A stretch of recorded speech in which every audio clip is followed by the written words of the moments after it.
बिस्मिल्लाहिर्रहमानिर्रहीम। अस्सलामु अलैकुम। आज हम करेंगे titration of the strong base versus strong acid, that is acidometry. पिछले दो लेक्चर्स में हमने अल्कलीमेट्री के दो टाइट्रेशन कवर किए हैं।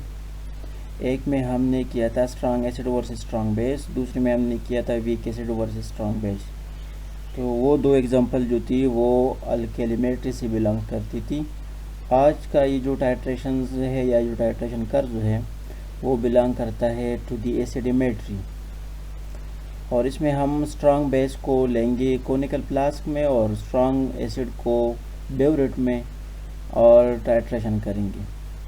इसका रिएक्शन भी वही है जो strong base versus strong acid versus strong base का था, लेकिन सिर्फ इसमें ये फ़र्क आ जाता है कि एक एसिड को हम बेवरेट में लेंगे और बेस को हम कोनिकल फ्लास्क में। अब इसमें भी जो रिएक्शन है वो होगा between the hydroxyl ion and hydrogen ion producing water, and the sodium ions and chloride ions are changed as such into the product side, therefore these are called spectator ions। Titration curve में हमने फिर वही supposition लेनी है कि 100 ml of the sodium hydroxide लेंगे 0.1 molar solution conical flask में, और 0.1 मोलर सोल्यूशन ऑफ HCl को लिया जाएगा बेवरेट में, और बेवरेट से हम HCl की ग्रेजुअल एडिशन करेंगे और हर एडिशन के बाद pH की वैल्यू मालूम करेंगे और उस pH को फिर हम प्लाट करेंगे versus volume of the titrant added, तो उससे ग्राफ आ जाएगा और वही ग्राफ उसको हम कहते हैं टाइट्रेशन कर्व। अब इसको कैलकुलेट करने के लिए फिर उस वही 4 स्टेप हम इस्तेमाल करेंगे। तो पहले स्टेप में हमने pH ऑफ द सोल्यूशन मालूम करना होगा ज़ीरो वॉल्यूम एडिशन पर।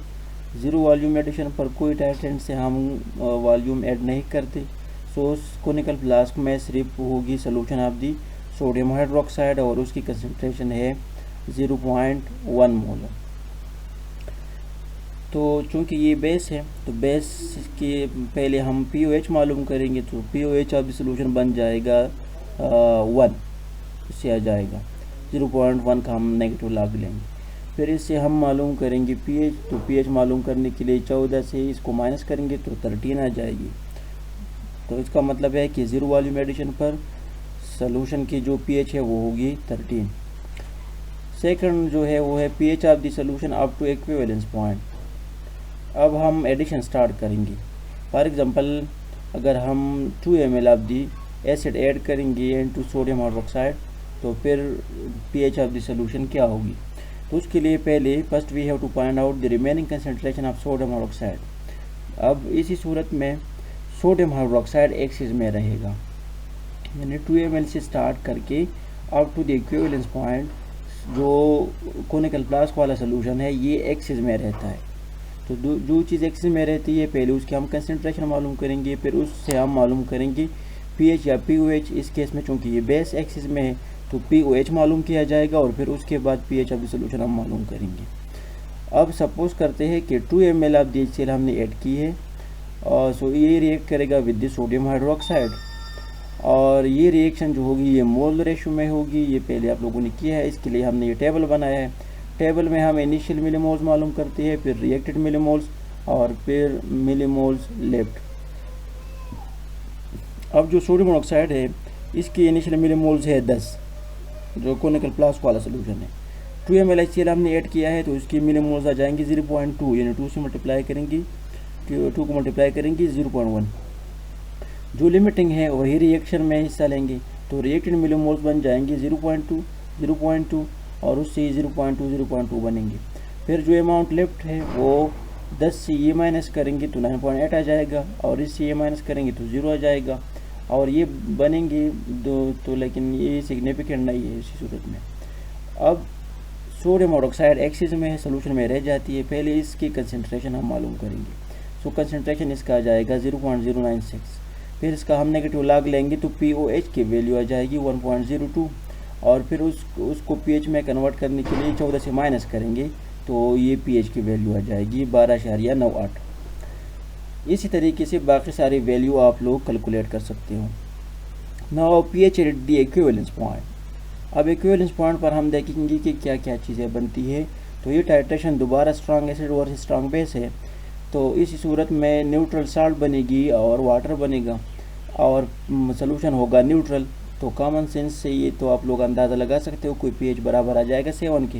लेकिन कैलकुलेट किस तरह करेंगे, तो उसको हम कैलकुलेट करेंगे from the self ionisation of the water. So ये उसका self ionisation of the water है, क्या W की वैल्यू यही है, इसको पहले हमने किया है। तो ये वैल्यू आ जाएगी हाइड्रोजन आयन कंसंट्रेशन की, फिर उसका नेगेटिव लगा लेंगे तो pH की वैल्यू आ जाएगी 7। अब लास्ट जो इसका स्टेप है, लास्ट स्टेप में हम pH मालूम करते हैं after the equivalence point. So after the equivalence point ये दो स्टेप में हम करेंगे। First we have to find out the concentration of HCl, यानी वही बात है दोबारा, जो एक चीज़ में चीज़ रहती है सोल्यूशन में उसको हम पहले मालूम करेंगे। तो ये आप लोगों ने देखना होगा कौन सी चीज़ एक चीज़ में रहती है। तो ये आसान है, इक्विवेलेंस पॉइंट से पहले टाइट्रेंड हमेशा एक्सिस में रहता है। इक्विवेलेंट पॉइंट से पहले टाइट्रेंड यानी जो कोनिकल फ्लास्क वाली सोल्यूशन है जो नीचे है, वही सोल्यूशन हमेशा एक्सिस में रहती है before the equivalence point. And after the equivalence point जो ऊपर बेवरेट वाला सोल्यूशन है वो एक्सिस में हो जाता है। सो ये आम बात आप लोगों ने ध्यान में रखनी है। तो इक्विवेलेंस पॉइंट से पहले सोडियम हाइड्रोक्साइड एक्सिस में है क्योंकि उसको हमने कोनिकल फ्लास्क में लिया है। After the equivalence point HCl axis में आ जाएगी क्योंकि HCl को हमने बेवरेट में लिया है। अब अगर बेवरेट में सोडियम हाइड्रोक्साइड हो तो फिर after the equivalence point sodium hydroxide axis में रहेगी। सो सिंपली ये है कि इक्विवेलेंस पॉइंट से पहले कोनिकल फ्लास्क वाली सोल्यूशन एक्सिस में रहेगी एंड इक्विवेलेंस पॉइंट के आफ्टर जो टाइट्रेंड वाला बेवरेट वाला सोल्यूशन है ऊपर जो हमने लिया है वही एक्सिस में हो जाएगी। अब इस सूरत में HCl एक्सिस में है तो HCl की जो अमाउंट है वही एक्सिस अमाउंट हम मालूम करेंगे और फिर उसका नेगेटिव लॉग लेंगे तो डायरेक्ट pH की वैल्यू आ जाएगी क्योंकि ये एसिड है। अब इसके लिए table initial reacted and millimoles left. Sodium hydroxide की है 10 मिलीमोल्स और HCl की हम 102 ml ऐड करेंगे यानी एक्सिस में ऐड करेंगे तो इसके मिलीमोल्स बन जाएंगे 10.2। अब 10 इसमें लिमिटिंग रिएक्टेंट है यानी एक एक्सिस में हो जाएगी तो दूसरा लिमिटिंग हो जाएगा। बिफोर द इक्विवेलेंस पॉइंट ये एक्सिस में था तो ये लिमिटिंग था, आफ्टर द इक्विवेलेंस पॉइंट ये एक्सिस में है तो ये लिमिटिंग है। तो लिमिटिंग रिएक्ट करेगी 10 millimoles of the sodium hydroxide with 10 of the HCl।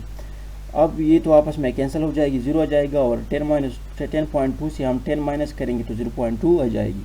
अब 0.2 को पहले हम चेंज करेंगे इनटू कंसंट्रेशन, तो कंसंट्रेशन इसकी आ जाएगी 0.00099 और फिर इसका नेगेटिव लॉग लेंगे तो डायरेक्ट इसकी pH की वैल्यू आ जाएगी। इसी तरीके से बाकी सारी वैल्यूज़ आप लोग खुद से कैलकुलेट कर सकते हो। अब इसका जो ग्राफ आ जाएगा, ग्राफ इस तरह आ जाएगा कि titration curve of the sodium hydroxide versus HCl। तो इसमें चूँकि HCl है बेवरेट में तो उसको हम ऐड करते हैं तो pH ऑफ द सोल्यूशन गिरेगी, ग्रेजुअली डिक्रीज होती जाएगी। तो ग्राफ इस तरह आ जाएगा। और जो दूसरा ग्राफ था HCl वर्सेस सोडियम हाइड्रोक्साइड वाला जो पहला था वो यहाँ से शुरू होकर इस तरह ऊपर की तरफ जाती है। बाकी दोनों इसकी जो pH ब्रेक है या जो इक्विवेलेंस पॉइंट है वो सेम है। इसका इक्विवेलेंस पॉइंट भी 7 पर है और इसमें हम इस्तेमाल करेंगे मेथाइल ऑरेंजेस इंडिकेटर। इसका ग्राफ है और इसकी जो वैल्यूज़ है ये इसकी वैल्यूज़ है। Titration curve of the for the titration of sodium hydroxide versus HCl, तो ये उसकी वैल्यूज़ है, ये टेबल है। एक्सेल में इसकी वैल्यू जब आप लोग पुट करोगे तो ये ग्राफ उससे आ जाएगी। उम्मीद करते हैं कि आप लोगों को समझ आया होगा। तो थैंक यू वेरी मच।